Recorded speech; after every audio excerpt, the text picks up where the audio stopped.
parti. C'est bon. Oh là, bon, la lumière est catastrophique. Wow.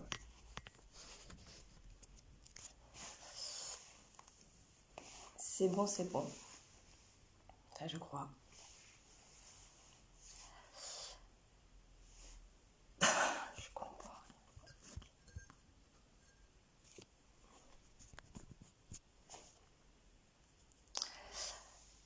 Eh bien, c'est bon, c'est parti. Bonjour à toutes et à tous. Je suis Estelle. Alors, je m'excuse d'avance que la lumière n'est pas très bonne, mais j'ai fait tout ce que j'ai pu. Il y a trop de soleil.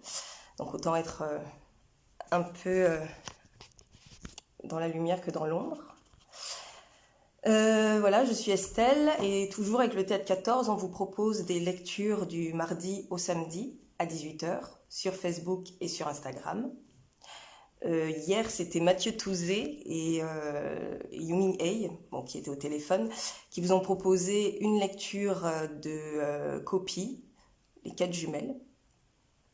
Donc, vous avez l'occasion de revoir cette vidéo sur Facebook, mais aussi sur YouTube. Demain, ce sera Yuming Hei qui vous proposera aussi une lecture. Et j'en profite pour vous dire que vous avez la possibilité de nous envoyer aussi vos lectures. Vous pouvez faire une vidéo entre 3 et 5 minutes d'un texte que vous aimez, que vous voulez partager, et vous pouvez les envoyer sur le Facebook du Théâtre 14. Voilà. Donc aujourd'hui, c'est moi qui m'y colle.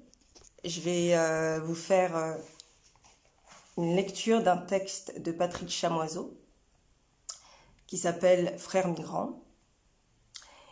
Pour faire court, Patrick Chamoiseau est un écrivain, un poète penseur aussi, théoricien, français d'origine martiniquaise. Que dire de plus ? Il a écrit de nombreux romans, il a eu des prix dont le prix Goncourt pour son roman Texaco. Et je vous invite aussi à lire un autre texte qui est magnifique, qui s'appelle « Écrire en pays dominé ». Voilà. Donc, je vais vous lire un passage de Frères migrants. Je ne sais pas si vous voyez.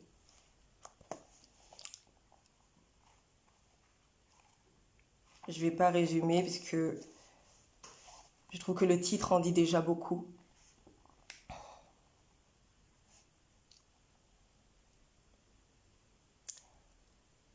La barbarie nouvelle. Au cœur des richesses urbaines apparaissent les décrochages sociaux. Les précarités y deviennent structurelles avec ou sans emploi. Des misères, d'ordinaire abandonnées à de discrètes fermentations, se voient orientées vers l'office un peu mieux acceptable des charités et compassions humanitaires. L'humanitaire, lui-même, amorce comme un retour de flamme. Il n'est plus uniquement assigné aux confins de l'Empire, sur la croûte exotique du sous-développement, au chevet de ceux qui n'ont pas su accéder à l'histoire. Le voici, ramené au ventre occidental, sur le pont, dans les voiles, à la barre, à la carte, aux boussoles, comme aurait dit Césaire. Le voici, dans la ruine des pensées progressistes, la déroute du beau rêve socialiste, au cœur des villes splendides, institutionnalisées dans des restos qui ont du cœur et autres banques alimentaires, véritable ombre portée de celles qui, à l'autre bout de cette misère matérielle et mentale, orchestrent de gigantesques gains. Voilà que dans les richesses surgissent ces régressions qui rongent l'ancien du salarié, le droit des ouvriers, l'assise du fonctionnaire, les protections sociales, la dignité, reconnue à ceux qui triment et qui produisent. L'ancienne constellation du travail, je parle d'un éventail d'activités diverses où chacun exprimait ses créativités, se retrouve étouffée dans l'emploi. L'emploi, parlons-en, activité réduite au prosaïque, de plus en plus nue, de plus en plus débilitante, rebelle au moindre accomplissement, jusqu'à devenir inutile au hold-up des richesses et se voir transformée en aumône à temps déterminé que rien ne garantit et qui ne garantissent rien. Si la raison n'y peut, que toutes ces morts y aillent et nous lavent le regard.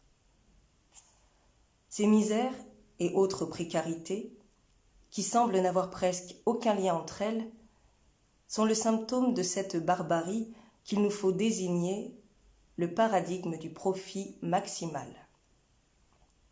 Gagner gros, gagner plus, gagner autant que possible et sans autre souci. Le tout-profit devenu immanent, démultiplié dans les sciences, les techniques et les trouvailles du numérique.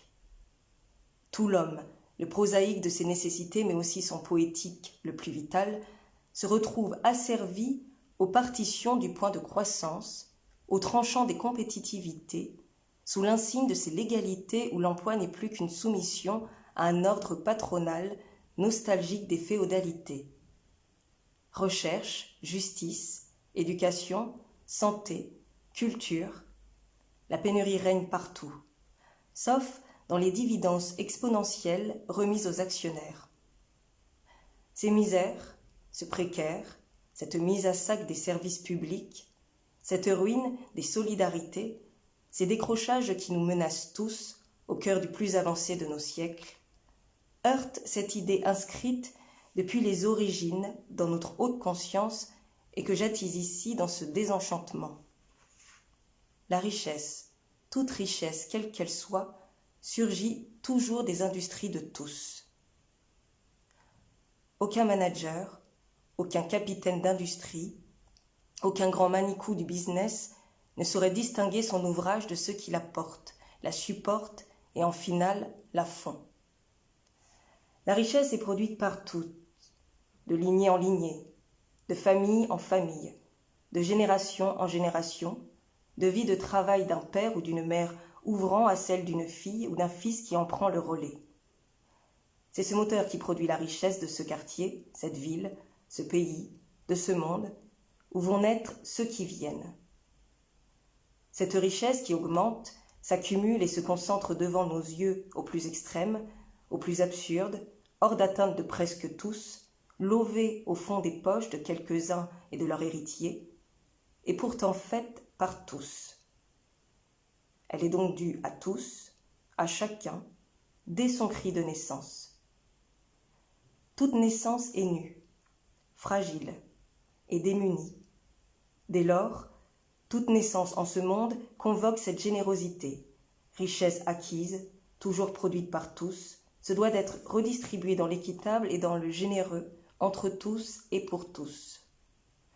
Toute naissance en ses fragilités appelle cette justice, cet héritage universel, et leur donne autant.